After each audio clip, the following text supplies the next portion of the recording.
ఓం నమః శివాయ శ్రీమాత్రే నమః. మిత్రులకి శ్రీభిలాషులకి అలాగే నన్ను ఎంతగా ఆదరిస్తున్న యూట్యూబ్ ప్రేక్షకులందరికీ కూడా పేరు పేరు ధన్యవాదాలు.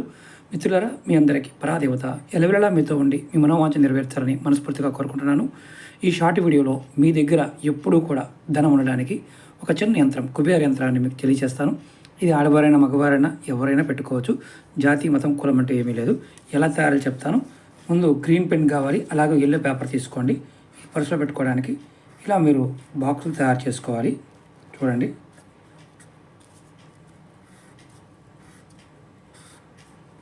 ఇలా 9 గళ్ళు కొట్టుకోవాలి. దానిలో మొదటి దాంట్లో 27 రాయాలి, తర్వాత 20, 25, 22, 24, 26, 23, 28, 21 ఇలా యంత్రాన్ని రాసి మీ పర్సులో పెట్టుకోండి. మీ